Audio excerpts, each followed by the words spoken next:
नमस्कार और साक्षी news network पर आप सभी का स्वागत है।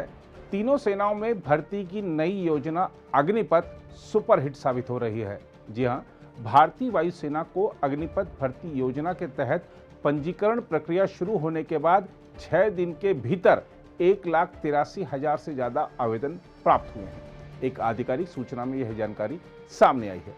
हम आपको बता दें कि पंजीकरण की प्रक्रिया 24 जून को शुरू हुई थी और रविवार तक 56,960 तथा सोमवार तक 94,281 आवेदन प्राप्त हुए थे और अब यह आंकड़ा 1,83,000 को पार कर चुका है। उल्लेखनीय है कि तीनों सेनाओं में भर्ती की नई योजना अग्निपथ की घोषणा 14 जून को की गई थी और इसके एक सप्ताह बाद तक इस योजना के विरोध में कई राज्यों में प्रदर्शन हुए थे। लेकिन जैसे जैसे तीनों सेनाओं और सरकार की ओर से इस योजना के बारे में युवाओं के सारे भ्रम दूर किए गए, वैसे वैसे लोग अब भर्ती की तैयारी में जुटने लगे हैं। इस योजना के तहत सबसे पहले वायुसेना ने आवेदन मंगाए तो बड़ी संख्या में युवाओं ने आवेदन किया है।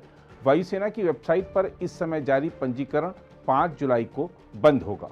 हम आपको बता दें कि इस योजना के तहत सरकार 17.5 से 21 वर्ष के युवाओं को 4 साल के कार्यकाल के लिए सशस्त्र बलों में भर्ती करेगी, जिसमें से 25% को बाद में नियमित सेवा में लिया जाएगा। साल 2022 के लिए आवेदकों की ऊपरी आयु सीमा बढ़ाकर 23 वर्ष कर दी गई है। उधर भले अग्निपथ योजना को लेकर विरोध प्रदर्शन थम गए हों, लेकिन राजनीतिक आरोप प्रत्यारोप का सिलसिला अभी जारी है।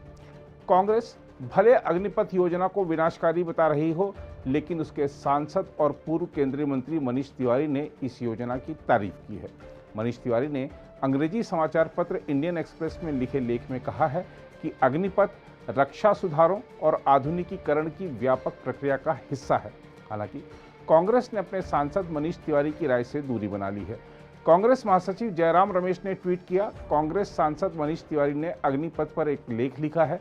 कांग्रेस एक लोकतांत्रिक पार्टी है, ऐसे में यह कहना होगा कि ये उनके निजी विचार हैं, पार्टी के विचार नहीं हैं।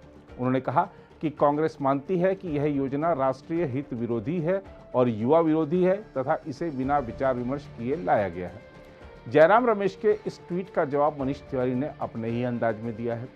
मनीष तिवारी ने जयराम रमेश के ट्वीट को रिट्वीट किया और अपने लेख के एक हिस्से का स्क्रीनशॉट साझा करते हुए कहा, लेख की टैगलाइन कहती है कि ये निजी विचार हैं, काश जयराम रमेश जी आपने इसे आखिर तक पढ़ा होता। उन्होंने कहा अब वह शायद इसे देख सकते हैं। दूसरी ओर कांग्रेस सांसद मनीष तिवारी भले अग्निपथ योजना की तारीफ कर रहे हों, लेकिन भाजपा के अपने सांसद वरुण गांधी को यह योजना पसंद नहीं आ रही है। पीलीभीत के सांसद वरुण गांधी 14 जून को इस योजना का अनावरण होने के बाद से इसकी आलोचना कर रहे हैं। उन्होंने एक ट्वीट में सवाल किया था, क्या हम विधायक और सांसद यह सुनिश्चित करने के लिए अपनी पेंशन छोड़ सकते हैं कि अग्निवीरों को पेंशन मिले? इस पर केंद्रीय कृषि मंत्री और बीजेपी के वरिष्ठ नेता नरेंद्र सिंह तोमर ने कहा है कि यह उनकी व्यक्तिगत राय हो सकती है और वह रोजाना अपनी व्यक्तिगत राय देने के शौकीन हैं। अगर आप भी लेना चाहते हैं देश दुनिया की तमाम जानकारी तो आज ही सब्सक्राइब करें हमारे चैनल को।